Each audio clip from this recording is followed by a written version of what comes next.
Welcome, everybody.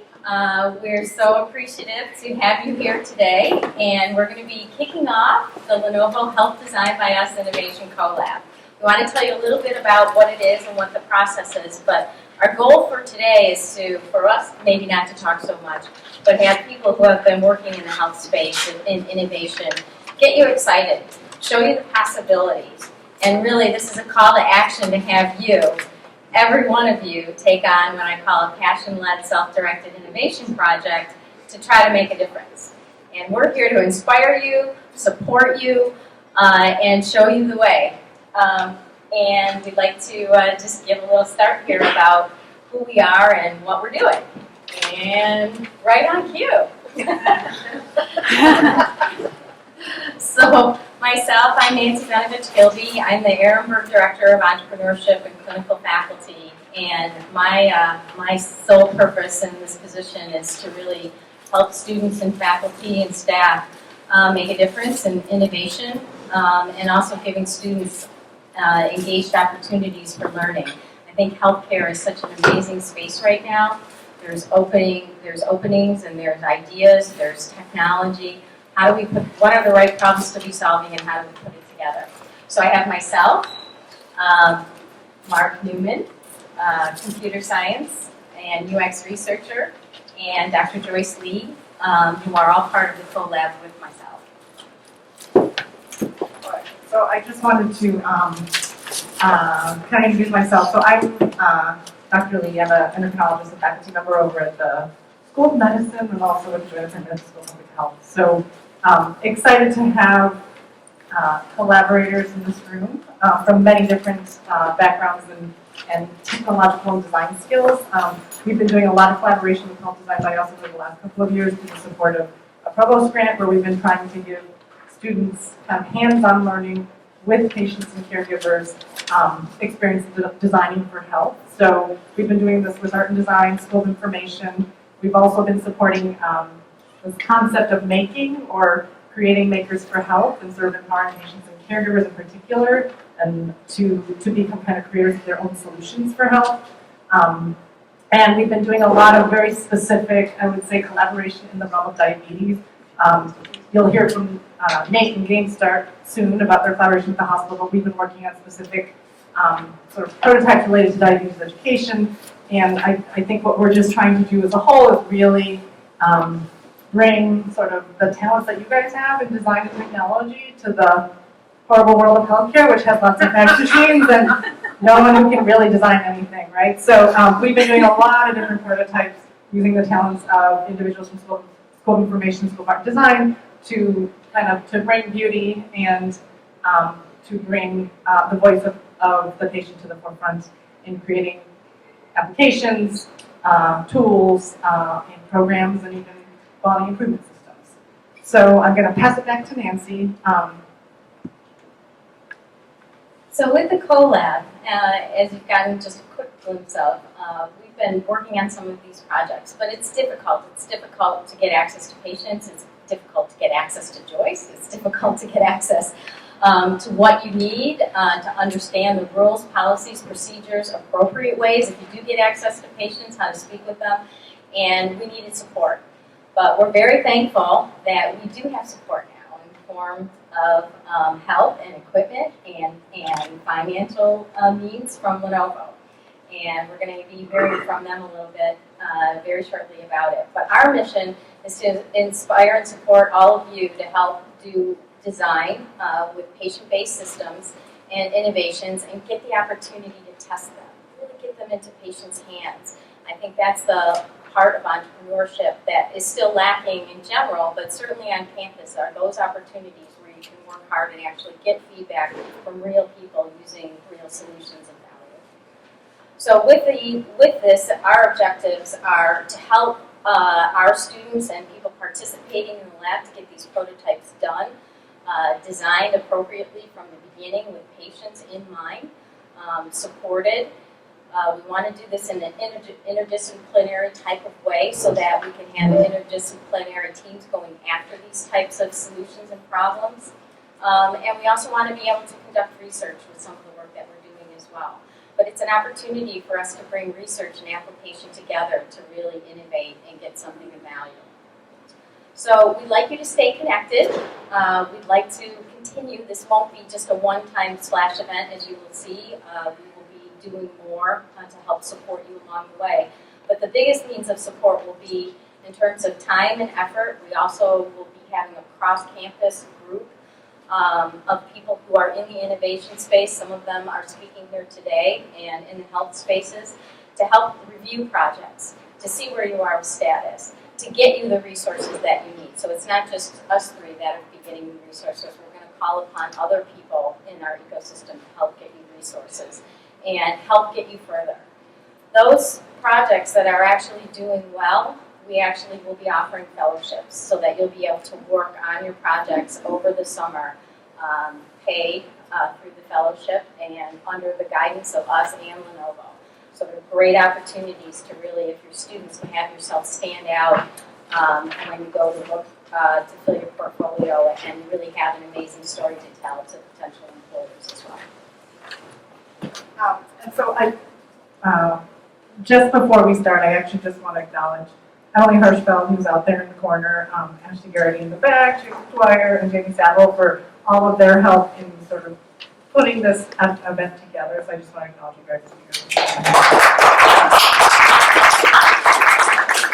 And then I'd like to introduce Gunjan Shah. And from Lenovo, who's here with us today. And we're so happy to have him. Gunjan heads up the work on the very first phone called FabDo Pro that Lenovo has out on the market now. That is the first Tango-enabled phone. So it's the first phone that really can do AR on steroids, if you will. And I'd like to kick this event off and have him tell you a little bit about, his hopes and dreams, and maybe give you a few challenges of things that maybe you should consider doing with the phone. And we're going to be learning more about this and AR technologies in the subsequent workshop. We'll start now with the talks. We ask that the speakers, if you can, stay after so students can come up and ask you questions. And then following, we will be doing the hands-on workshop. Right. Yeah. Good. Lightning. I can George. That's more stable.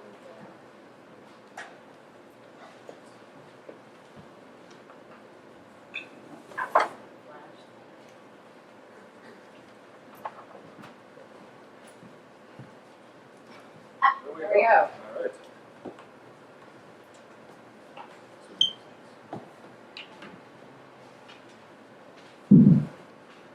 All right, good afternoon, everyone.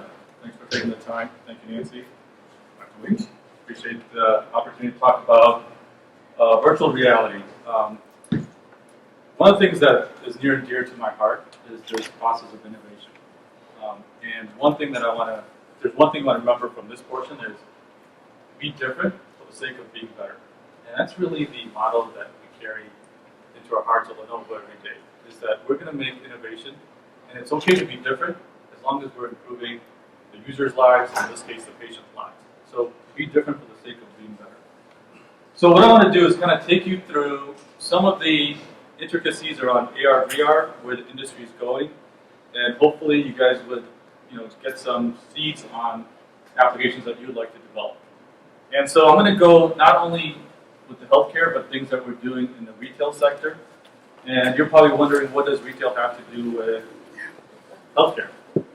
And a lot of the times, the best innovations that happen are the ones that you can take from one industry and populate it in another industry. And so that's why I felt it was important to discuss not only healthcare directly, but also in the retail sector as well. So hopefully get some ideas. So let me start with the basic definition of AR, VR, and I thought this was one of the most simplest ones. AR lets you see the world differently, whereas VR lets you see a different world. And I think a lot of us get caught up into, well, is it AR, VR? Well, AR, VR is not really for me. It's more gaming. It's the person behind me here with the headset on, with the different joysticks. It's not for me. But the reality is, AR and VR could help solve problems. And we think AR, VR is going to be a very, very big industry in the coming quarters and coming years. Why? Because we're going to take what we do today on our smartphone and add contextual information to it. And that contextual information becomes more important when it's augmented into the real world around you. And then as we go a couple years down the road, all this information will be coming real time from the cloud, and it's going to come to your smartphone. And the whole idea of Google Glass is going to convert into something that is close to being a bionic eye. So we're going to get there. It's going to take a few years, but what we need to do as a team here today is to kind of figure out how do we solve fundamental problems? How do we get people comfortable with augmented reality information? So UI, UX becomes very key. Simplicity in the way you use products becomes key as well. So, key takeaway is AR, VR is coming here to stay. And what I tell people is, 7 years ago, I think it was 7 or 8 years ago, Google introduced Google Maps. Has anybody used Google Maps today, right? When it first came out, there were tech bloggers, some of the most important folks in Silicon Valley saying, this thing's going to fail because it's only for truck drivers. You don't need to use it because you already know how to get home. Now, I use it even when I'm driving home simply because I want to know the traffic. So don't get discouraged when people tell you that this is too different, it's too niche. If you're passionate about it, you're going to do great things. And that's what the Google Maps team did. And now all of us use it. All of us can't live without it. I remember asking our friends, where do you live? Let me write the directions down. Take a left here, take a right there. Nobody asks directions anymore. That's gone, right? So AR, VR, in my mind, is what Google Maps was 7 years ago. We've got a long road to go. We're going to get there, but it's great that the team here is excited about innovating in this space. All right, let me take you through a Fab2 Pro, kind of give you an idea of what happens in the AR, VR space and things you may want to consider if you're going to dabble in this space. So let me start with the device. So Lenovo started working with Google about 2 years ago, 2.5 years ago now, and we said, why can't we solve the last mile problem? And the last mile problem with Google Maps was, I can come here from Chicago to University of Michigan, but I couldn't get into this room with Google Maps. That's the last mile problem, right? Once I parked at the Maynard Street garage, I had to kind of figure out where this particular room was. And that's what we want to solve. And in order to do that, we actually had to put the intelligence and things that humans are known for, especially our eyes. So our eyes have a wide peripheral view of vision.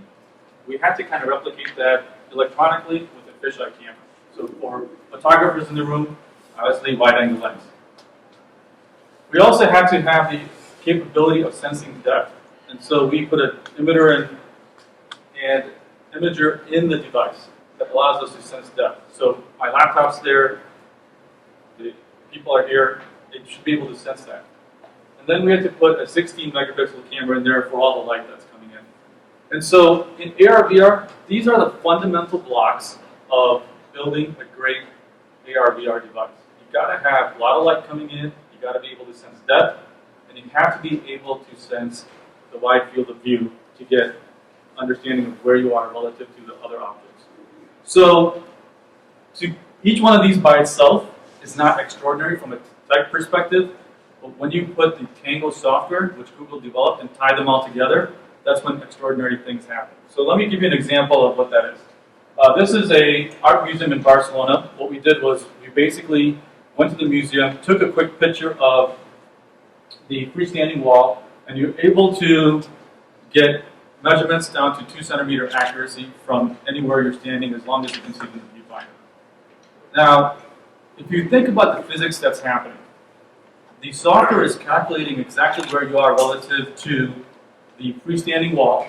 You're picking points in space on the device, but it's calculating the distance between those spaces, and it's adjusting for the change in depth. So you're not 90 degrees on, you could be at 170, 180, and you can calculate all that real time. So the physics that's happening behind the scenes is extraordinary. You as developers don't have to worry about it. You just have to understand that the fact you have this capability of taking 3 points in space and getting measurement data. Now you can start doing interesting things with that. So you can start things like indoor navigation. Recall the last model problem that I talked about earlier. Now you'll be able to navigate to the specific room after you parked at the garage. So indoor navigation becomes key. By the way, Google's already started to do this in public spaces around the world.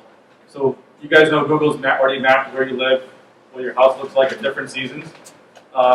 They've already mapped the Great Barrier Reef. Now they're going to map public places. So you'll be able to walk around and get more information. This is just a precursor to the contextual information that you get.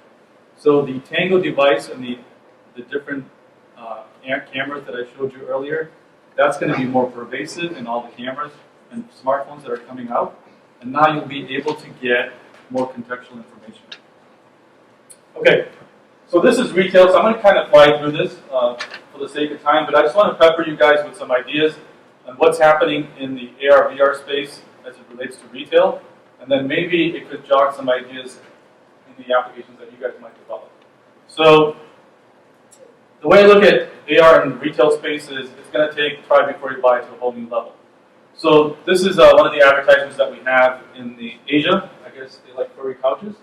But the whole idea here is if you go to IKEA and you want to buy a furniture, first of all, a lot of us can't pronounce the names of the furniture that's there. That's besides the point. But you want to know what it looks like. And wouldn't it be great if you can just scan with your smartphone and then take it back to your house and say, okay, this is what it's going to look like assembled. Will it fit? Because you have that depth information, you have that measurement information. So again, look at what furniture companies are doing. Companies like iStaging, Matterport. They're looking at digitizing every single furniture object around you, and you'll be able to place it in free space or in a particular room setting. Think about what you could do when you apply that to the healthcare field. Shopping. A lot of us don't cook anymore, but suppose you did. Suppose you did. Imagine what would happen if you went to a grocery store, pulled out a cart, and it had a tablet or some electronic device with a screen, and then had the Tango capability. You walk down the aisle, and you're able to get prompted. Would you like to make guac? Avocados are on sale. Using indoor navigation capability takes you to avocados, takes you to cilantro, limes, jalapeno. It helps you cook. That patient interaction, that UI, UX experience that is possible, changes people's behaviors. So that's what AR/VR can do. Imagine Lowe's. One of the things that we did with Lowe's is help them work with the folks that go in your house to remodel the kitchen. Now, what used to happen was you would go there, the husband and wife would want to get their kitchen remodeled, they would go back and forth to the Lowe's store and back, get it redesigned. By the time husband or wife got fed up and said, I'm done with it, they lost that sale. Now, with the Fab2 Pro, they go in, they do a panoramic sweep of the kitchen, change out the old cabinets, digitize the new cabinets, new countertop islands, appliances, and then you can visualize what you can buy or what your new kitchen will look like. That's happening today. So, in the healthcare space, let me come back to this. I have a better screenshot of this. The other thing you could do in the AR/VR space is this whole idea of area mapping. I think in hospitals are getting larger as they consolidate. What they're seeing is that they need to understand how space is going to be utilized. So areas mapping becomes very important, and products like Tango will allow you to do that. We're using this in the retail space. So Airbnb is big.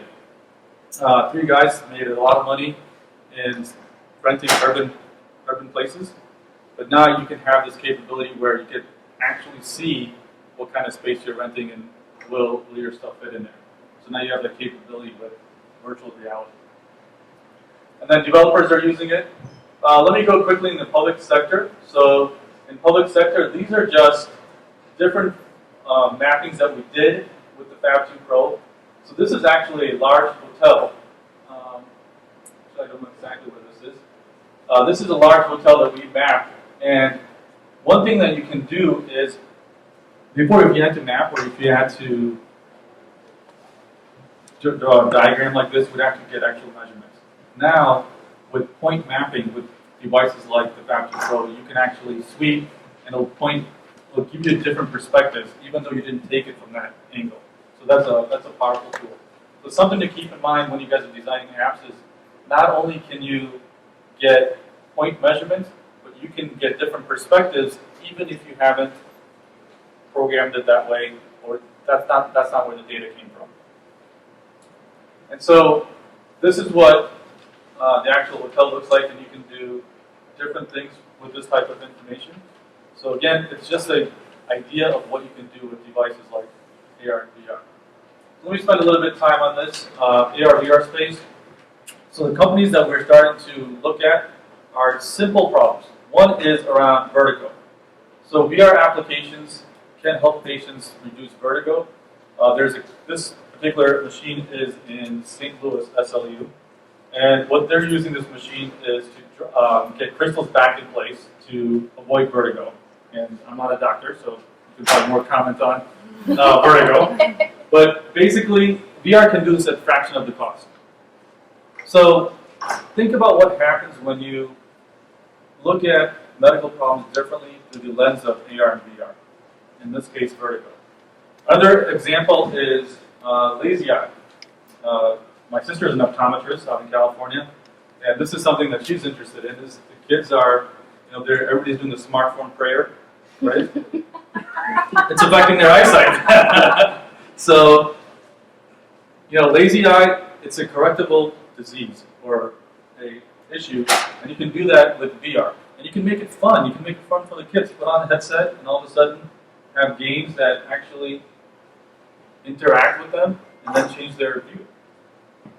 This one, I think, is going to be one of the first areas where I feel we're going to have some AR, VR introduction. It's really digital therapy. And what I see happening in this particular space is VR cognitive therapy. People with high anxiety levels, we all have anxiety, some more than others. VR can actually help reduce those anxiety levels. So think about what kind of applications could you develop. Virtual reality counseling. I have a brother-in-law who's a psychiatrist in New York, and he's using telemedicine to counsel his patients. But now what if you could have a situation where instead of telemedicine being in your home, you're sitting next to your doctor virtually at a beach? Would you be able to have a more frank conversation, right? Or maybe it's this notion of this social stigma that, hey, I don't want my doctor to see what I am, so maybe I'll just have an avatar of me, and my doctor has an avatar, and we can meet in a virtual room and just have a frank conversation and get better counseling. PTSD is another area where soldiers are using at Fort Hood, Texas, where they're trying to use VR to reduce PTSD. So again, AR, VR has many benefits in the digital therapy space. I call it digital therapy. There's probably a better word for it. Occupational and physical therapy. This is something I think could be an easy win for us if we decide to dabble in this space. Occupational and physical therapy, especially for the senior citizens, there's a lot of minor movements, and you can mimic that in VR space, right? So if you have a home therapy person coming in, you don't have to have all the accoutrements that they need to bring. They just bring a headset, or they bring a device. And now they can do the simple finger movements. And the nice thing is, you can measure the efficacy more accurately than a therapist saying, yeah, I think he's getting better, or she's getting better. You can have actual data that says, okay, this therapy is working. So that's one of the things to consider as well. Other areas that are easy wins in the AR, VR space is this idea of indoor navigation. Hospitals, I talked to a couple of board of directors at hospitals on the East Coast, and one of the areas that they want to come off as, hey, we're a technology hospital. Can you just give us a bunch of phones that gets visitors to the patient's room, indoor navigation, right? But that doesn't really solve the problem. Like, yeah, but it comes off as we're sharp, we're with it, right? We're technology. I guess that's one way to solve the problem. There are other ways that I think would be interesting is around asset utilization. The board liked this idea, which was if you're in the hospital, one of the most precious thing is a crash cart. And what nurses do is they hoard these crash carts because they want to run around looking for them. And so what if you were able to get to a crash cart using the devices at the nurses' stations very quickly? You can reduce the asset, reduce the cost of a patient very easily. So again, driving efficiency. And then obviously practice surgery or modeling, 3D modeling for prosthesis becomes key as well. So a lot of different areas that you can dabble in. So a little bit about the Factory Pro, and I'm going a little bit over, but I'll go very quickly. It is a 6.5-inch display, so if you're going to develop with these devices for the teams that do, keep in mind there's a high resolution. So you're going to have higher digital assets. So if you're used to making things for digital assets, if you're making emoticons, make sure you recognize that with a high resolution display, Quad HD display, there are going to be larger files, so that will affect your loading time, so keep that in mind.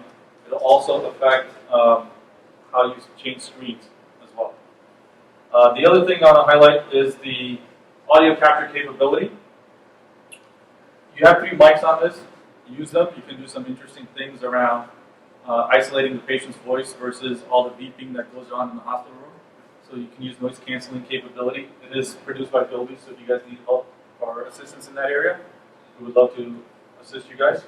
AR, VR, still in its incipient stage. That means it's going to be a memory hog, so be cognizant of that. However, this device does have 4 gigs of RAM, 64 gigs of ROM, but it's gonna be memory intensive, so keep in mind. However, you got the Qualcomm Snapdragon processor. It will allow you to run things efficiently, but just be careful when you guys are designing the AR VR apps. So I have to give a little plug. It is available for folks that want to buy it. And we have some that we're using in the workshop later on, so you'll get your hands on. Awesome. Okay, so this is my last slide, my 2 cents. And this is near and dear to my heart because you want to solve the patient's problem. You want to solve the user's problem. So if you're going to design an app, ask yourself, would I use this every day, every week, after the initial novelty wears off? And then, can I just do this on my phone? Or do I need VR, AR with me? Or a headset with me? If you answer these 2 fundamental questions before you set off on your journey, you're going to have a great product. Because it shows that you are more thoughtful in the right application. That's right for your VR. All right? So good luck, guys. Looking forward to working with you and talking to you afterwards. Thank you.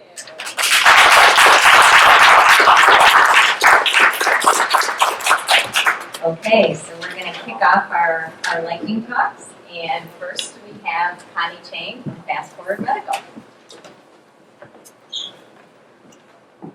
Thanks, Nancy. And thanks, Joyce, for inviting me. I don't usually dress this branded Michigan, but I figured this would be easy for you to find me if you need to find me after. How many students do we have in the room? Okay. And of those students, how many are undergraduate students? Okay, so a lot of graduate students. Yeah? Okay, wonderful. So my name is Connie Chang. I'm the managing director of a program at the medical school and health system called Fast Forward Medical Innovation. We're only about 3 years old. So while I get the pleasure of being the first one out of this group of wonderful people that you're going to meet in a second, I get to be first.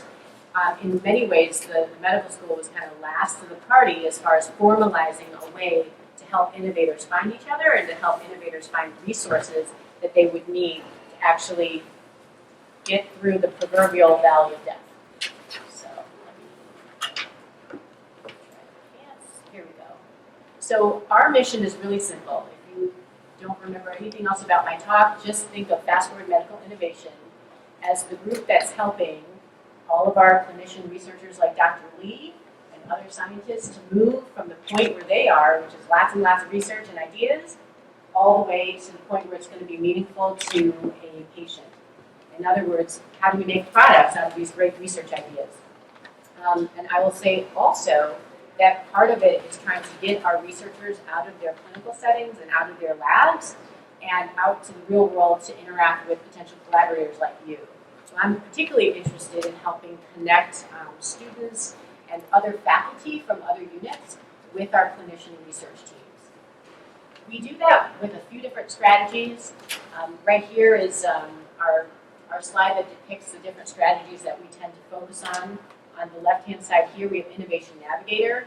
We think of it as a GPS for our faculty. Most of them were trained and spent a long time training to be doctors or a long time training to be PhDs in their field.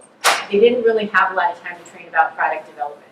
And so it's great to be working with these different groups on campus and introducing terms like value propositions and customer discovery and design thinking and help them actually propel forward their research.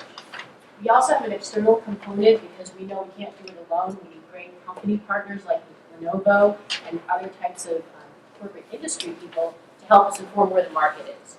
And then last but not least, educational opportunities.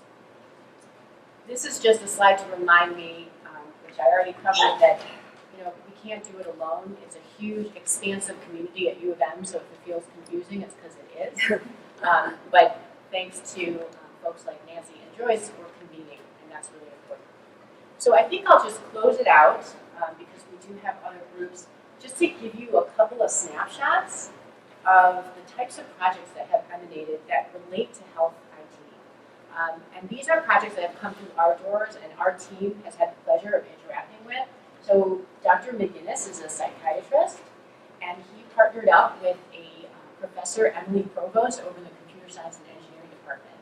And they're really doing a big data play on voice recognition software and developing algorithms that would actually think about what your mood is going to be based on the inflection of your voice. So the unmet medical need here is that bipolar patients often go into these severe manic phases where they leave home for days, they might spend all of their money in savings, and really be out of control. And their caregivers really need to know, or would love to know, that this was potentially happening.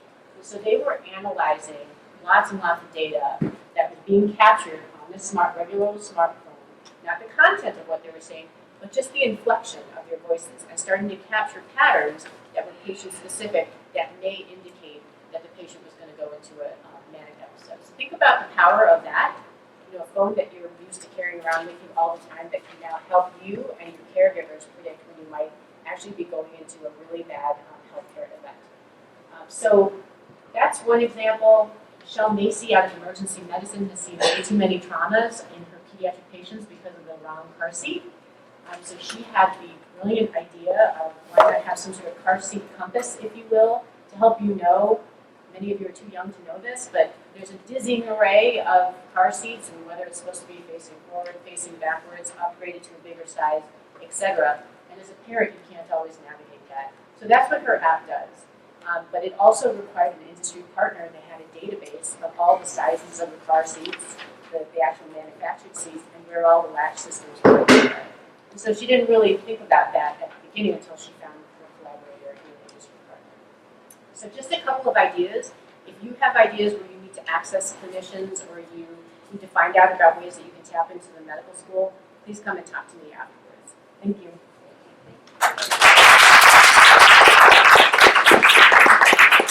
Next up, we have Professor Sophia Bruckner from STANS. I also have a feeling I'm going to probably be the craziest person presenting today. That's a challenge for the rest of you. Which is normal. Love it. Yeah.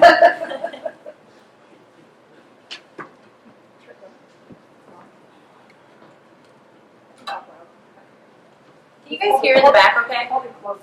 Okay.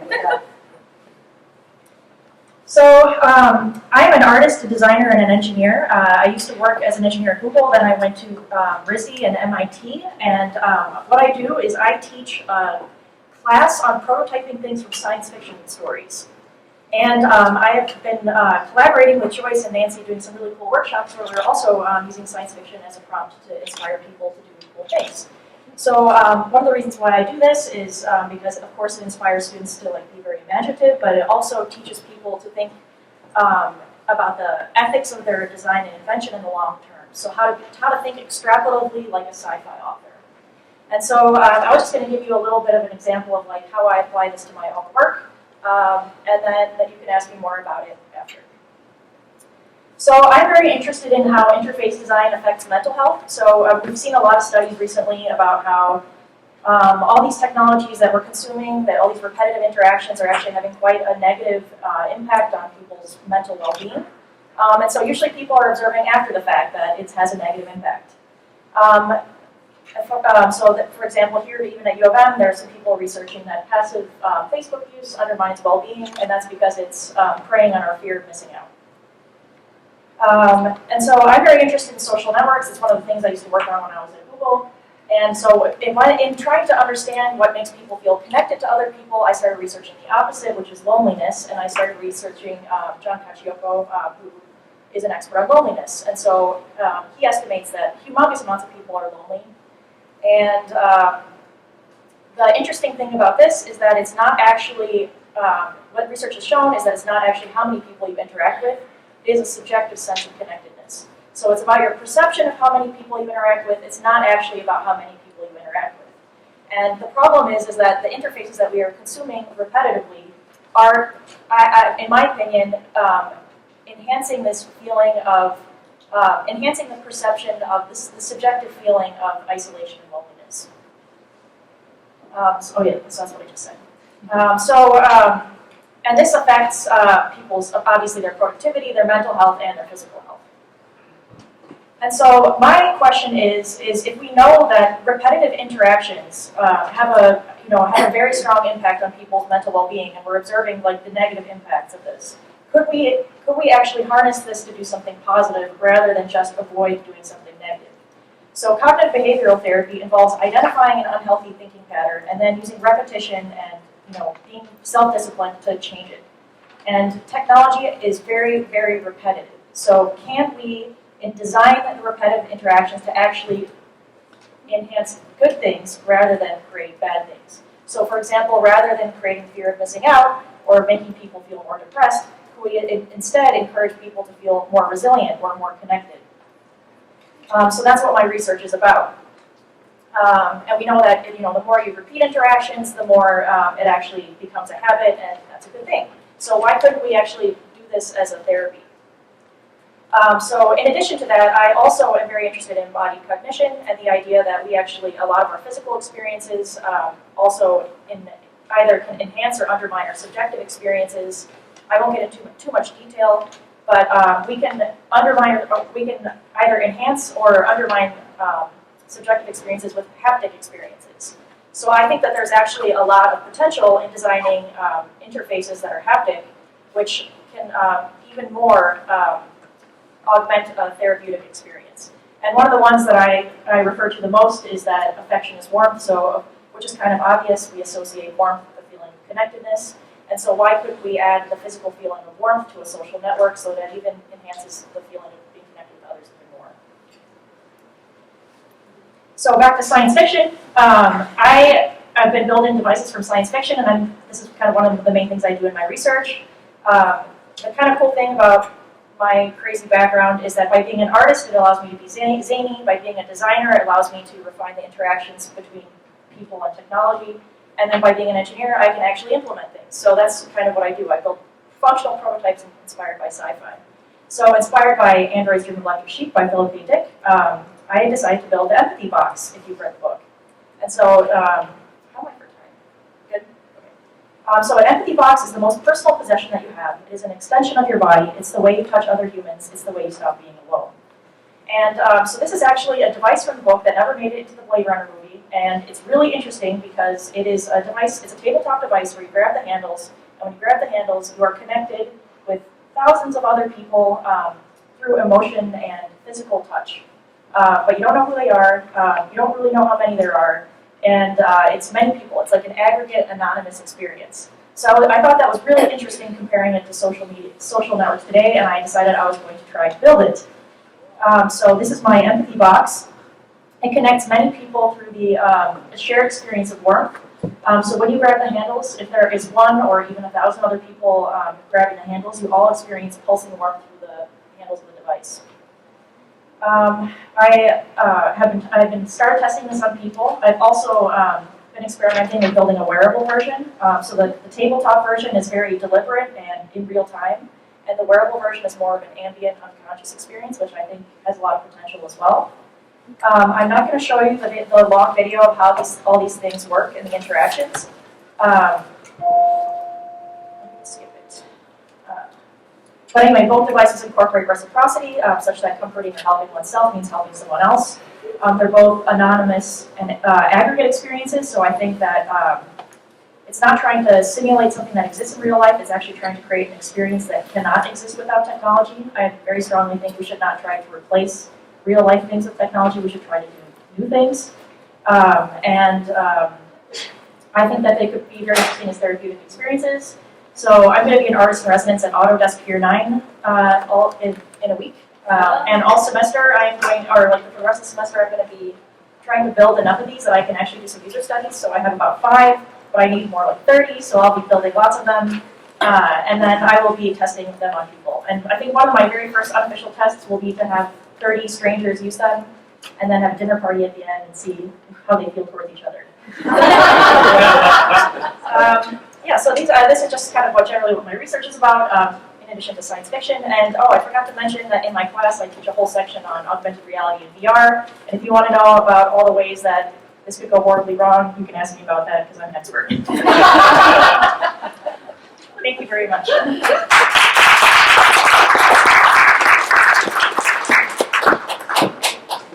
Okay, next we have Ken Stack, who's going to be talking to you about OpenABS. Great. Well, my name is Ken Stack. 2 seconds of background. I'm kind of a serial entrepreneur. I've done a couple of tech companies. I now do mergers and acquisitions and venture capital. But most importantly, I'm a type 1 diabetes dad. My son Ryan was diagnosed here at Mons when he was 4. He's 17 now, doing great. But type 1 diabetes is a really awful disease, okay? And I'm trying to actually spend most of my time on a not-for-profit that we started called Perceptus that's focused on open source type 1 diabetes applications. And we'll talk a lot about a very cool movement called We Are Not Waiting, which I think is probably one of the most interesting maker movements that are out there. Type 1 diabetes is an awful disease, okay? It's an autoimmune disease. Your body attacks your pancreas. It can no longer produce insulin, okay? Insulin is the key to your muscles getting energy from glucose. Glucose is the fuel. In order for your muscles to get energy, they need insulin to be able to utilize that glucose. If you don't have insulin, you will die. You wither and die, okay? So great news, insulin was invented many years ago, which is a good thing, okay? The bad thing is now we have a massive control problem on our hands. Lots of things affect your blood sugar, okay? What you eat affects your blood sugar. Stress affects your blood sugar. Exercise affects your blood sugar. How much insulin I give you affects your blood sugar. This is an awful, awful controls problem. If your blood sugar goes too low, your brain needs glucose every minute to function. You start to get a headache, okay? Eventually you start to shake. Goes a little lower. You have a seizure. You pass out. Goes a little lower. You die. Okay? My son goes to college next year. Imagine goes to a party, gets kind of drunk, passes out. Doesn't hear the continuous glucose monitor alarm. This is bad. Okay, this is how I got involved with the We Are Not Waiting movement. So you say, okay, where am I higher? Okay, better answer, don't go low. Well, the problem is your body wasn't built to handle high blood sugars, right? So if your blood sugar stays high for too long, what happens over time? You lose your eyes, you lose your fingers, you lose your kidneys, right? Okay, so it's a huge control problem. Okay, but you say, okay, hey, in this day and age, control. Right, we have lots of that. In fact, probably you guys are very familiar with your furnace, right? Okay, on the one hand, I've got a furnace, kind of like insulin, right? On the other side, I've got a thermometer. I know what the temperature is. And in between that, in 1883 was built the thermostat. Okay, and the thermostat has a little control loop in it, right? This is temperature's going high, or turn the furnace off, going low, turn the furnace on. So the great news about diabetes technology, okay, we have wonderful tech. We have insulin pumps available on the market since 1975, incredible little devices. They produce perfect, exact microboluses of insulin. I know exactly how much I can give them. Makes sense. On the other side, I've got continuous glucose monitors on the market since 2005. I know his blood sugar every 5 minutes. Right? Makes sense. The problem is they forgot the thermostat. So here we are, 2017, right? And right now, my son every day interacts with those 2 devices, and he is the thermostat. He is the control. And what you get is that. Your blood sugar is all over the place. And he's under actually very, very good control. Okay? So this is a huge problem. Okay? And we've begun to work on this problem, and we've actually got some I think, pretty good solutions. The We Are Not Waiting movement started with a bunch of diabetes parents where the first problem we had was these CGM devices that came out in 2005 had no way to get the data off of them. In fact, the FDA forbid it. Okay? You had to look at this little iPod-like device to see your blood sugar. That meant when he's at school when he's a little kid, I can't see it. Seems kind of silly, right? Okay? So a bunch of parents got together, hacked the API, took the data out, sent it to a phone, put it in the cloud. That's called Night Scout. Over 7,000 users today, all free. Download from GitHub, off you go. Now that was great, but that was the first step. Okay? At the same time, there was a guy in San Francisco who spent about 2 years of his life reverse engineering the RF protocols for an insulin pump.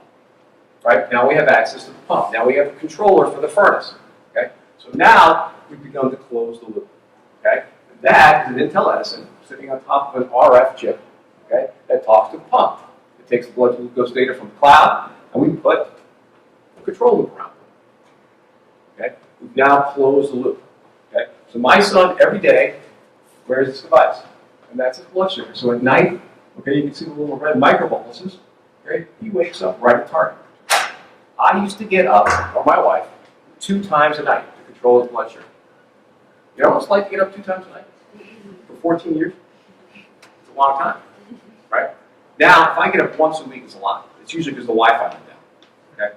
Or something like that. Pretty incredible. The thing on the right, that's a 24-hour blood sugar when you get strep throat. Joyce can tell you, okay, that sickness is awful for control. I didn't even touch it, okay? Pretty amazing stuff, okay? So it actually does work, in fact. Well, here's the amazing thing. So 12 years later, since the invention of the continuous glucose monitor, there are 4 open source closed loop algorithms that are out there that a diabetic can download to control his or her blood sugar. Only about a month ago did the FDA finally approve an FDA-approved one, which, by the way, Medtronic decided not to ship for those. Pretty incredible. So I'll leave you with a question. Okay. By the way, there's thousands of Night Scout users. There's hundreds of closed loop users. This is a real movement. There's hundreds of people out there developing this software for free, right? To go help people with type 1 diabetes. The last question I'll leave you with is, who's at fault, right? Who's at fault? Is it the big device companies who couldn't make enough money? This is not hard. It's a PID loop, for God's sakes, right? A little simple PID loop is so much better than nothing. It's incredible. So is it the device guys' fault? Probably, a little bit. FDA? Too many regulations, too many barriers, too expensive. And they've got some fault. Is it Joyce? Is it my endocrinologist? I'm serious. We depend on her to take care of my son. And my friend for 12 years, ready to get. Maybe it's my fault. I'm a parent. I yell at them. Well, I'll tell you, the answer now is I used to worry about that a lot, but I don't anymore because we're not waiting. So thank you very much.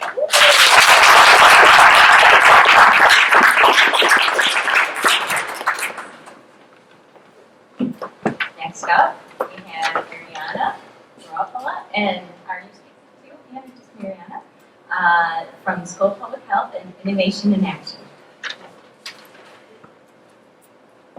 Hi everyone, I'm Mariana, and I am not actually talking about Innovation in Action. However, for those of you who have not heard of Innovation in Action, it is an incredible innovation program for students across the university.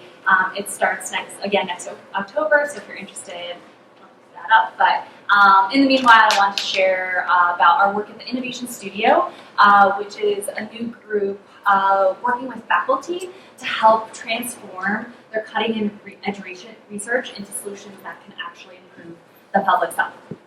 And we consider ourselves a venture builder, which means that we take complex problems and try to build ventures to solve those problems. And most important in this process is thinking about the market. So we like to think that we're crossing the chasm between academia and the market. So in public health, when we think of markets, that might be a hospital, it could be an insurance company, it could be a community-based organization, or it might be a Department of Public Health. But intriguingly, we've actually found that more often than not, it's all of these stakeholders and more. And so what that means is that in solving these complex problems, we can't just make lots of assumptions. We have to start with a question, with a question. And using that question, we'll start to uncover what are the real solutions that are needed, not only by these different organizations, but individuals and potential customers. So to give you a sampling of the types of questions that we've been thinking about, we have been thinking, how might we help young gay men date better? How might we enable universities to prevent student mental distress? And even how might we collect data from children health data from children in a joyful way? All of these questions are very, very multidisciplinary, and so we pull in multidisciplinary teams to try to develop new and innovative solutions. Knowing that this is a complex process, we use a very kind of structured creative problem-solving process, which consists of 4 phases. So we start with clarifying, trying to understand what's the problem that we're tackling for the stakeholders and spending a lot of time talking to them. Then we'll generate lots of solutions. We'll bring those solutions to users, try to develop something interesting, and then finally test them. That's the implementation phase. But almost more importantly than just these 4 phases is going through these phases iteratively.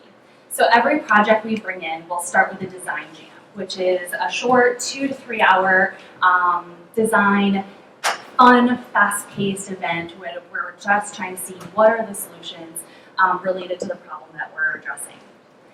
Should there be some interesting solutions, we'll move that into a week-long design sprint. Then we'll actually extend that even further should we get good examples from our test and start to generate an actual concept. So this is the phase when we're moving from just exploring and understanding the problem to actually coming up with a wireframe, some type of prototype that we can put in front of customers. The next phase, we think about customer discovery, as you've heard with some of the other groups, and finally, customer validation. So we're being very, very intentional in each of these phases to learn more and more about all the stakeholders involved. And the goal, the dream, is that we can actually spin something out to move out into the world, to be self-sustaining and actually improve the public's health. And this might look like a spin-off venture, it might be an industry partnership, and more often than not what we found, this is also fueling new research for our faculty members. So I want to give you a quick little taste of one of our projects, turn this into something that looks and feels like a true innovation. And it's a project we've been working on for about 8 or 9 months now, which is addressing this question. How might we enable health systems to address social determinants of health? So some of you may have heard the Robert Wood Johnson came up with a quote recently that said, your zip code is more predictive of your health than your genetic code. So this means that things like poverty, access to healthy foods, access to stable and affordable housing, your education, all of those are social determinants that are more likely to predict your future health than your genetics or even your health care. And so this is a problem that we brought into the studio as one that we wanted to solve. So we started with this. We started with lots of drawings, some ideas. We spent probably 3 months talking to 50 different stakeholders at insurance companies, at healthcare providers, Medicaid organizations, just trying to understand why is it so hard for health systems to actually tackle social determinants of health. By the end of the summer, we came up with a concept which we are calling Trace Route. And this is intended to be a tool that would allow a health system to optimize how do they allocate resources to not only address social determinants of health, but improve health outcomes in their communities and also improve the ROI for the health system. We have now done about 60 customer discovery interviews with tons and tons of positive feedback from our users, and are really excited to be moving into the customer validation phase for this project. So thinking about the future for the Innovation Studio, I like to think of this in kind of 2 sides. So on your left side here, at the university, we see the studio as a pipeline for training health tech innovators. Similarly, we want to continually engage faculty in the innovation process. They're doing really insightful and imaginative things, novel solutions that could really impact the world. So how can we get those solutions out? Pulling together conferences and speaking events to make University of Michigan a hub for health innovation. And then even thinking about some of our outside stakeholders. So how can we help de-risk some of these solutions for companies and investors, and making even the greater Southeast Michigan a hub for health innovation. Lastly, for the students in the audience, we love engaging students in this process. So if you don't already have a solution that you're out there trying to forge on your own, come to us and you can help us with our ideas. So we have a Design Fellow program, which is for students during the semester. We have design internships. We're running 3 internship programs this summer. And then this year we are piloting what we're calling our Founder Fellows program. So this is for anyone who's graduating this year, wants to start a company after graduation, and you can come work with us for 6 months on one of our health ideas. So thanks so much, and hope to hear more from you all soon.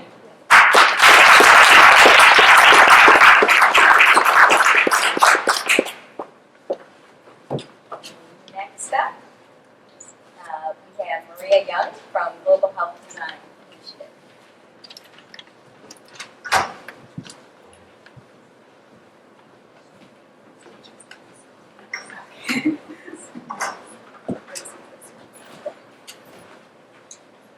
Okay, so I'm going to take us overseas a little bit and talk about design work that's primarily, I'll be talking about low-income countries and countries in Africa that we work in, but we're also looking to do a domestic push as well.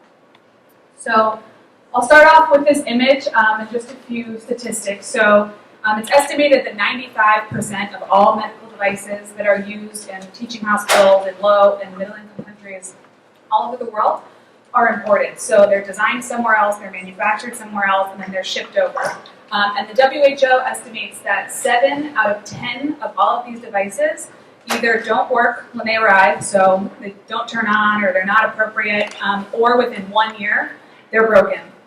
So this is a photo that was taken at Komfo-Noche Teaching Hospital in Kumasi, Ghana.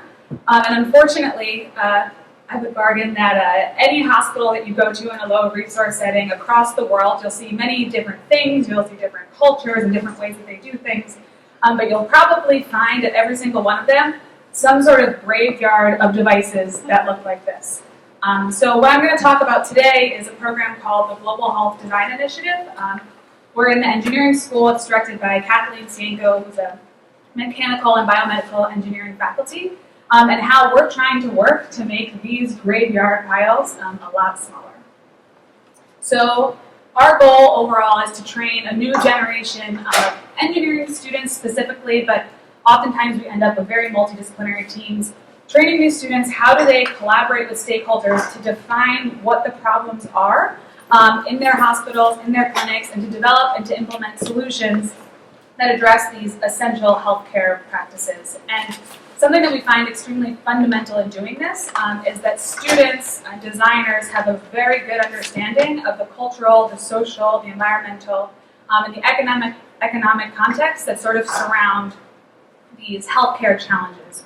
So what we're trying to break is a cycle of students knowing that there's some health crisis or problem and designing something for it, and later on saying, okay, now let's think about where we're going to implement it. Let's think about how those people live their lives. And instead, the first thing that we're doing is we're sending these students directly into clinics for usually around a 2-month immersion experience so that they can live day to day with these healthcare providers, interview them, perform very thoughtful and meaningful observations. So they're completely, as much as they can, understanding the setting in these hospitals, co-defining the needs with these clinicians, and keeping these stakeholders involved at every point within the design process.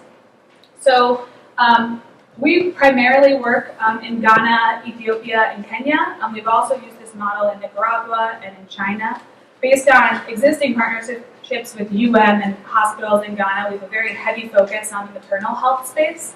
However, we've also been newly working in physical medicine and rehabilitation, and also a little bit in surgery as well.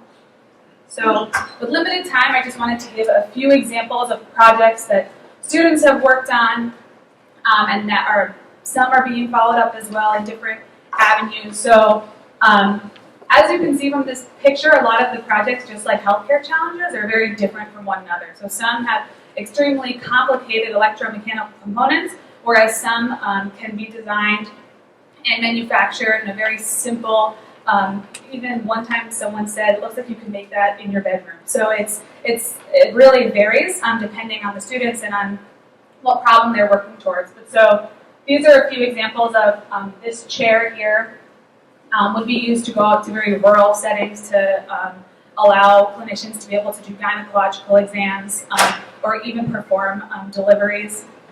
On this bed, we also have a blood pressure monitor. That was something that we would want to be used sort of at home for mothers that are at risk and need to monitor their blood pressure throughout pregnancy.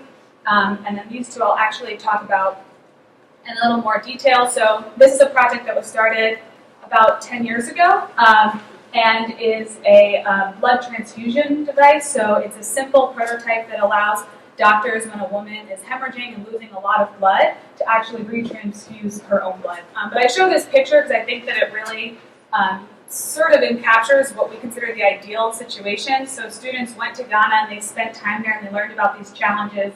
And this is about 8 months later, so we tried to go over spring break. We're bringing this very basic prototype. So this is probably not very functional at this stage. It's taken about 5 years ago. Doesn't work very well, but we're getting it right into the hands of the stakeholders. So clearly they're having some fun in this photo, but they're also saying, like, here's why this is cool and thanks for designing it, but it's really not going to work. And here's what's wrong with it. And we hate that it's blue, because to us blue is not good. And all these little things that you're just not going to learn back in the classroom. Since medical devices, a big issue that we struggle with is, we go to these clinics and we spend time there, and as we go back every year, especially nurses and other providers are asking us, like, where are the devices?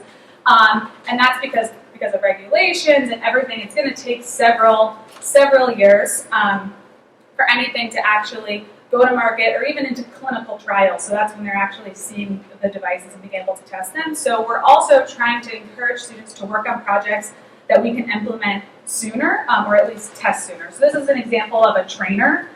So it's not a medical device in the sense that it's going to interact with patient care, but instead it's a training device that will teach midwives how to perform cervical cancer.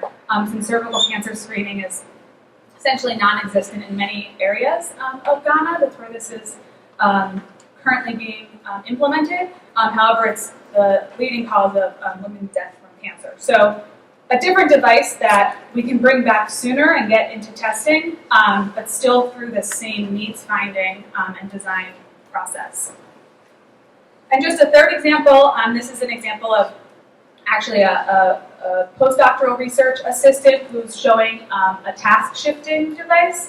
So this device is a little different because what it does is it allows for trained healthcare professionals, but not physicians or nurses, so someone that might have a little bit of training in this space, a community healthcare worker, to be able to perform a task that a doctor or midwife would usually perform. So this is for interarm contraceptives, which is something that can be very difficult to insert without a lot of training, and especially when they're not inserted properly, can then be extremely hard to remove, which is where the problem really happens. So this device was created to make that process easier. This is just an example of Ibrahim showing this device to a room of clinicians and then was able to pass it around and have them try on each other, obviously mock, and to get feedback. So for the students in the room, we have internships, we have academic programs, and a couple research opportunities. So I listed our website up here, and thanks so much for letting me share a little bit about our work.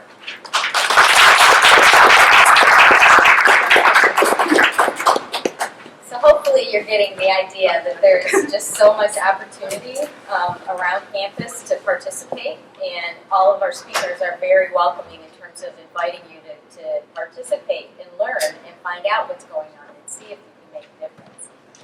We'd like to continue on with Srini Raj, who works with Professor Mark Newman here, who's going to be talking about Z-Reflect and some of their technology that we're actually going to be having available shortly as a template, so that if you're interested in building context-aware type of systems, we're going to have software and support to help you to do that as well. So hello everyone. Before I start talking about DFLEC, I'll just give you a brief introduction of who I am. So I'm a second year PhD student, probably the only student presenting today. I work with Mark Newman, and my field of research is personal health informatics and context-aware computing. So in general, like it is common wisdom today that all the data is very important. All of us have like smartwatches or Fitbits that we're wearing today, but there's very little wisdom as to how this information can actually be used. Yeah, just hold it up. How this information can be used and translated into designing insights for interventions that actually work for people, because there are all these abandonment issues, like there's so much data and almost like you start losing interest in things to stay away. So as an attempt, DReflect is one such research prototype that was developed for adolescents with type 1 diabetes. So what is it? It is a context-enhanced self-monitoring tool for teens with type 1 diabetes. Now, as Ken had already presented, that T1D comes with so much burden, like you have to constantly monitor your information, there's so much data that gets generated. And one problem with this population is that it's very difficult to involve teens with their own data. So the aim of this research prototype was to have teens monitor their information, to get them to reflect on that information, and to make them understand like what aspects of context actually affect their diabetes, affect their management behaviors, and affect their self-care activities. So it's a tool to get a sneak peek into the life of users, like understand what's happening, because that's what is ultimately important for designing interventions that will actually work and fit in their daily lives. So at its core, the way DReflect works is like just monitor a couple of contextual streams and then process that information to identify situations of interest and then take some action. So to give you like one use case and one example of what it does is, for example, if I'm expecting my user to monitor information and until a certain time window in the day, if I don't have enough information from them, I can prompt them asking that, hey, what's up, like we haven't heard from you and what's the reason why you're not giving us information. So these are just, it's not aesthetically very pleasing as of now because it's still a research prototype, but these are just some screenshots. So you can see that one is a form where they're supposed to log all the information like the blood glucose and their insulin, carbs, and then they can also enter hashtags to characterize that situation, that particular meal. Like, are they with someone, or are they eating outside, or are they eating food that they shouldn't be eating? And then at the end of the day, what DReflect does is that it creates a summary of their day with all this information. It creates these little information cards which are presented to them as a timeline, and then they can annotate this with further information like what do they think was wrong, or what if something is incorrect, they can correct that. And then they're supposed to answer a few questions. So in general, like I'll move to something about context-aware applications. So any context-based application, like however simple or complex, comes with these basic set of challenges. The first challenge being that there's so much information sources out there, like all kinds of variables, all kinds of phones, all kinds of standalone sensors, and there's so many data types that you could be monitoring. That any platform that allows you rapid prototyping of such applications needs to accommodate this diversity. And then the other part is that oftentimes I think people who develop, like myself, I didn't know anything about diabetes until I started working with Joyce. So developers aren't domain experts. You could be collecting like a lot of information without really making sense.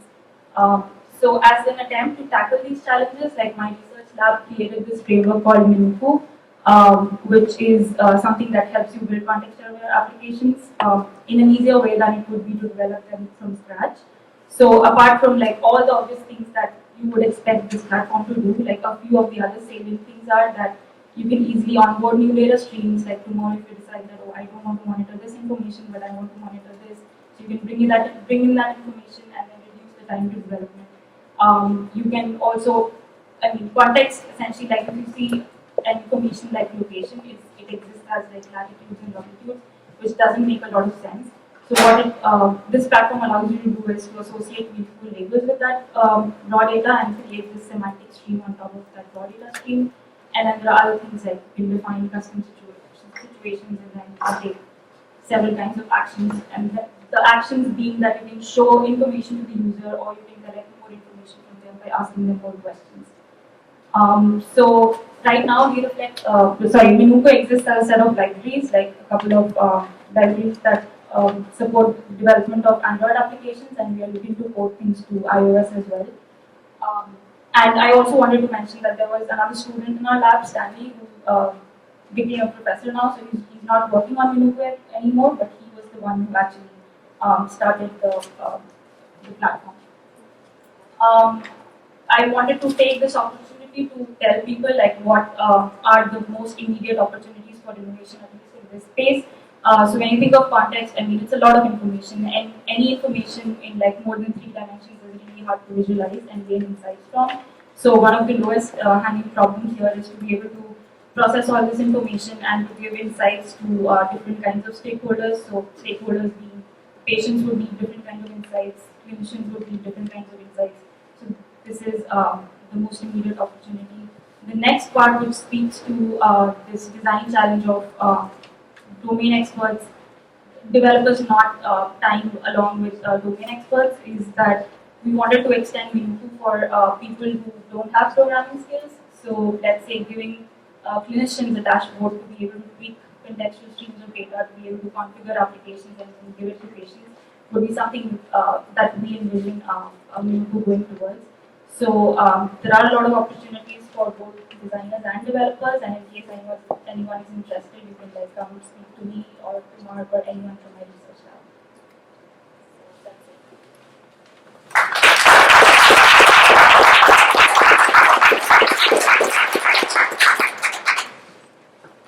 Next up, we have Kai Yu. You're done stamps, art, school, and design.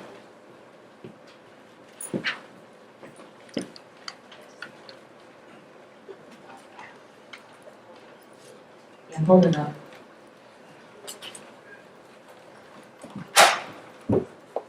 Hello everyone, my name is Kai Yu. I'm a second-year graduate student from STEM School of Art Design.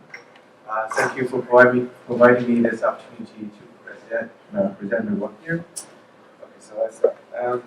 So as we know, lots of us are wearing glasses, and some of us may even start wearing glasses since we're very young. But have you ever seen this kind of things before? So these glasses are designed for low vision, which is incurable serious loss of eyesight, and it cannot be fully corrected by medical treatment, surgeries, or conventional glasses. So compared with this legally blind people, low vision still get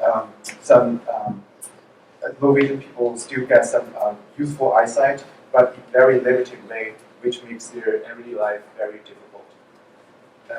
Now there's 4 out of 100 Americans suffering from low vision problems, but they got much less social awareness compared with those legally blind people. So our design team want to do something for this group of people. So for better understanding them, we went to the Kickoff Eye Center in Ann Arbor, talked with some low vision physicians, social workers, patients, and their families. So we attended some low vision support group at the Kickoff Eye Center. So we listened to the discussion of 20 low vision patients. So we mingled with 8 patients to ask questions concerning the problems they face and the assistive technology they use in their daily life. So to know more about the existing technology or devices which are available in the market, we went to experience this product in person. And talk with some professionals to compare with the functions and the prices among the different products. So we found that most of these devices are either too limited in functions or too expensive, it's not affordable. So the price range from $900 to $1,500, and none of them is utilizing the smartphone, which are already owned by most of the patients. So, with the help of Kickoff Eye Center and the local low vision community, we were connected with 4 patients to conduct in-depth interview to understand the problems, needs, and expectations, and explore what kind of solutions will make their life much easier. So based on the interview, we found that the most mentioned problem is rating, and users prefer portable devices, and even for the elderly users, they can still use the smartphone routinely. So people with low vision, they often feel frustrated when they fail to perform some very simple daily tasks. And for the elderly patients who live independently, they have strong emotional and social needs to get support from their families, friends, and society. So through the group brainstorming discussion, so our team came up with a concept to pursue further. So we sketched out the idea with enriched details which focus on the user flow and wireframes, and then we built the user interface prototype to visualize our idea. So basically, there are three main functions of our final solution. So the first one is machine-generated audio. So when the audio assistant is required, so the application can automatically generate some audio outputs based on the content photo that user uploaded by the OCR technology. So the second feature is attachable stand. This attachable stand with two physical buttons. So when the stand is attached to the smartphone, the application will automatically launch, which saves low vision users from finding those very small icons on the home screen. So the last key feature is the Read for Me social interaction function. It enables the user to send reading requests to friends, family, and asking them to read some content for them. So, and all received voice message will be stored in the audio library that can be easily accessed through the app or the physical buttons on the attachable stand. So all these features are designed for carrying the emotional and social needs of our user. So research shows that the people with low vision have a higher probability of feeling sad, cheerful, having less hope, and wishing for death. So by designing this Read for Me function, we aim at bringing the users closer to their family, friends, and society, and boost the wide social interactions. So we demonstrate this prototype with some target user. They all believe that this function, this application, will bring calm into the low vision community and encourage them to stay close with family, friends, and society. On another side, it also reminds families and friends of the user's emotional needs and offer them an effective way to express care by reading for the beloved ones. And this project is attend a CHI conference last year, a student design competitions, and was selected as one of the 12 teams of the world to present on the conference. My name is Kai. I'm a user experience designer and design for health. Thank you.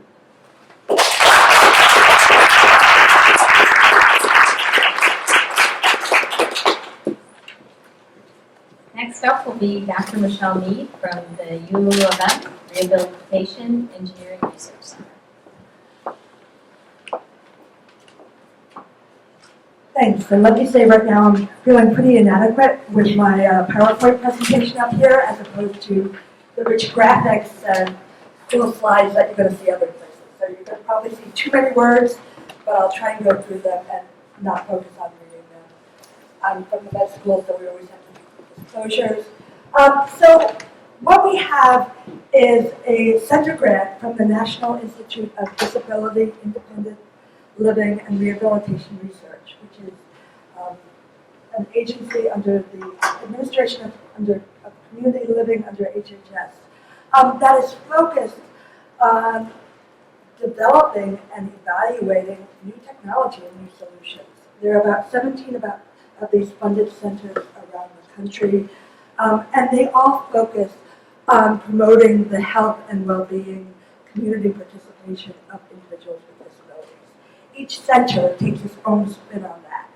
For us, it was about intersecting the idea of transition to adulthood for adolescents and young adults with disabilities, and this idea of self-management. So not just managing health, but really living their life and gaining independence within the context of what they want to do and not just prescribed health behaviors. And so what we created was a center focused of a coordinated set of projects that was designed to promote self-management, both of health and independence, for this group, for these groups. Once again, the target population is adolescents and young adults with disabilities. These individuals are less likely to gain independence, and if they do, it's at a later age. They're less likely to become employed, married, transition to financial independence, and leave home for many reasons, but we want to do what we can to promote this process, because we do know it's possible. Within this context is the model of disability and functioning. And so it's not just about what the person can physically do and their impairment, but also what their personal factors and the environmental factors are that influence the progression or the translation from those body structures to activities of participation. So between doing activities like walking up steps or doing your checkbook or being employed, having relationships, having a good quality of life. So the center is really about how do we develop technology that can facilitate this process and reduce disability by promoting function. Really fortunate, being here at U of M, being able to knock on doors and get collaborators, Mark Newman in the School of Information, Ed Durfee in the School of Engineering, Mark Ackerman, collaborators in pharmacy and across the board. It's been fantastic. We have 2 research projects. The first, for my collaborators in rehabilitation psychology, is about really identifying what are those factors in executive function which really impact how individuals use and need to take in information so that any apps or programs that are developed are informed by this process. For those of you who really aren't aware of what executive functioning is, this is our capacity to problem solve, to organize, to make sense and interact with the world. And so what we have in healthcare is a lot of information, a lot of instructions thrown at people. But there are some folks who don't have the ability to take that in and translate that into their everyday life. And so they may nod their head and say, sure, I'll take that medication. And of course I'll show up on time for my appointment. But they're not able to problem solve or organize the steps to get the taxi, to get them to the appointment on time, to make the connections, to get them to work, or to do the needed steps to really get about their life. The second project is about evaluating a serious game that we developed for promoting self-management skills among adolescents and young adults with spinal cord injury. And so we have a self-management program, and we want to get individuals to learn and really internalize the skill using as many ways possible in a medium we thought they would understand, and to kind of have the opportunity to play around with successes and failures within that space. We have 4 development projects. The first is a measurement, just an assessment that individuals use in collaboration with their clinician or a therapist to track what they're doing in terms of the meaningful goals for them. The second one uses artificial intelligence to help individuals and young adults with disabilities with their scheduling system, or with doing schedules. And so one of the factors that comes up is that adolescents with various, especially physical disabilities, may experience unexpected events, which can really interrupt their day. And so they have to be able to plan ahead, to consider and to readjust as this goes along, based on either inexperience or those executive dysfunctions we already mentioned. This can be a problem. And so this algorithm and system is working with adolescents with spina bifida and other conditions to develop that algorithm, which can consider and account for those factors. The development of the skills program, which is Mark Newman's there, is about developing a virtual coaching and learning system for adolescents and young adults with spinal cord injury to help them figure out what types of activities they need to do within the spaces they're in, and then to be able to collaborate with either family members or other healthcare providers to get that information or support. And then the medication management system is about using, once again, AI-enhanced and avatars to reinforce and to learn about what is the best type of reinforcement and strategies to promote medication adherence for adolescents and young adults with neurodevelopmental disabilities. The center also has various training activities, including our monthly interdisciplinary forum over at the Bob and Betty Beister buildings on the third Friday of each month. If anyone's interested and can make it over there. We also have small grants. These are $10,000 grants which we give away twice a year to do capacity building and to promote individuals thinking about developing or conducting research within the space of adolescents and young adults with physical, sensory, or developmental disabilities in order to promote health and independence. We really work with community members, audience, or folks with disabilities and families, disability organizations. It's really important to us to do what everyone here has said, to make sure that what we create is relevant, that it's going to be used by and really promote positive outcomes for individuals with disabilities. And then we have a range of dissemination activities, including websites, webinars, and one of the upcoming State of Science events, which I may try and connect with some of the folks here about, is we're going to have a meeting in DC in October, which will try and bring together information about this. How do we bring together the best minds? How do we provide guidelines for tailoring apps and other technology for this group of individuals, considering age, cognition, physical ability, and then also to think about the development and sustainability of these apps as well as their actual effectiveness in improving health and quality of life. And so we're really fortunate to have collaborators in this space. We're always looking for different opportunities to reach out and to extend what we do and to benefit the lives of adolescents and young adults. Thank you.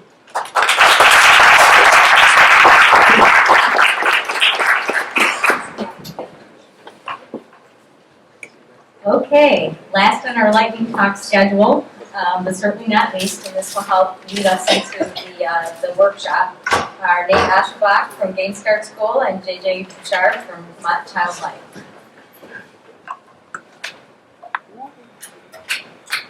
Hold the microphone up.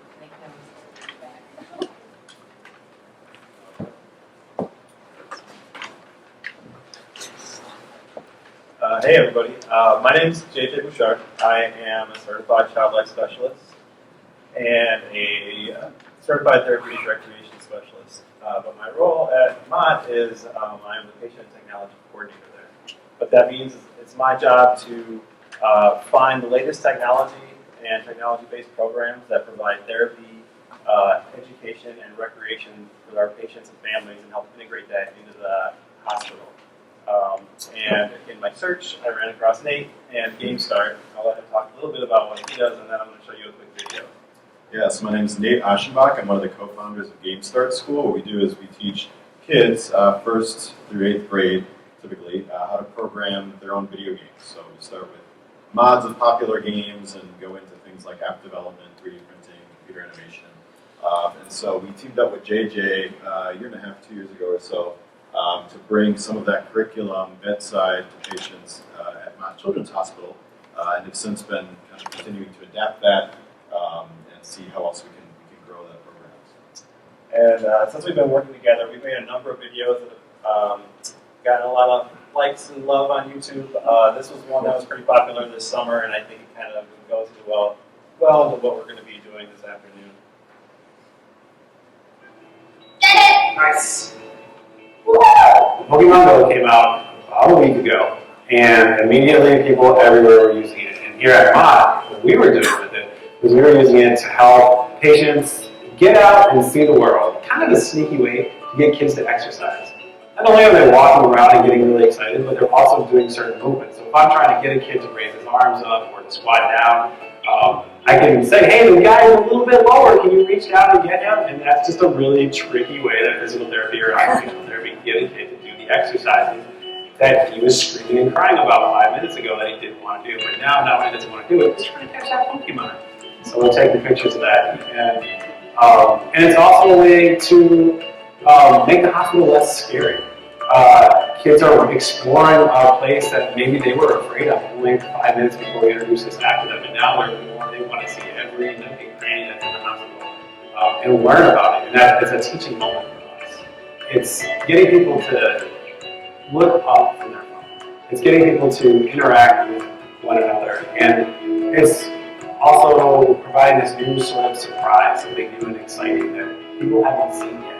And it just kind of raises the general atmosphere of happiness here at the hospital. Kids are up and moving, they're excited, staff are excited to engage with kids on this thing. It's a technology that's only going to get better and it's going to be more exciting, and I can't wait to see what else we can do with it. So, Pokemon Go is probably the most famous thing that everybody knows about, but it's actually probably the easiest and least impressive out of all the stuff we've been doing at the hospital. Like I said, we've got a number of other videos on YouTube if you wanted to take a look at them later. Just type in CS Mod and VR. You'll see a lot of cool stuff that Nate and his group have been doing. They've been going bedside with their kids, teaching them how to code their own video games, and then they brought virtual reality into their world. So we have an HTC Vive, we have a Oculus Rift, and we have the PlayStation 4. They've been letting the kids, teaching the kids how to create their own virtual reality environments. And now we're hoping to take that one step further and do what we do with Pokemon Go and let the kids create their own augmented reality environments. Making fun, interactive environments for these kids. We've actually been using HoloLens as well. And taking that with all the stuff that we've been learning today and trying to just take it to the next level. Yeah, so we're pretty serious about the game dev stuff that we do at GameStart. Half of our instructors are teachers, and the other half are game developers. The folks on our team released our first augmented reality app to the App Store in 2012, so this is something that we've been thinking about for a long time. And we've got some open source repositories that include the Tango API for Unity that we're really excited to share with everyone here. And hopefully that'll be something that can be a resource for people to learn from, but also hopefully down the road as we kind of pick up steam on this initiative will be something that we can take bedside to the patients at Mott. So GameStart has a presence there 3 days a week currently, and we're talking about expanding that to 6 days a week pretty soon. And what we do is we bring this tech bedside and we play games with the kids. We coordinate with JJ and some of the therapists that are at Mott to see what are experiences that we can develop and create for particular patients to meet their needs, and then share that with the rest of the healthcare community.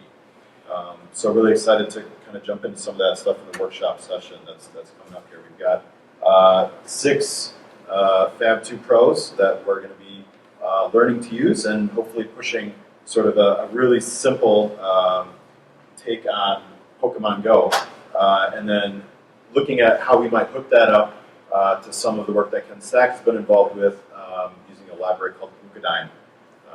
So really excited to jump into that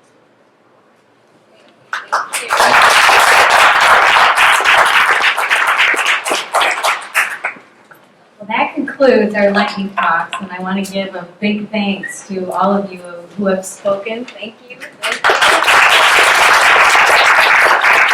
Each and every one of you showed many aspects of inspiration and challenges for our students and other people in our environment. And what we're going to do now, so this will conclude, for those of you who are just here for the talks, this will conclude the talks. Most of the speakers are here, so you can come up and ask questions. We're going to take a short break, reconfigure the room, and then we're going to do a workshop, actually hands-on, working with some of the AR, VR technology and the phones.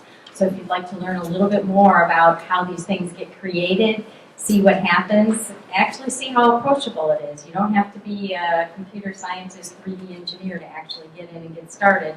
We want to expose these to you. We want to wet your whistle. We want you to leave here wanting to do more.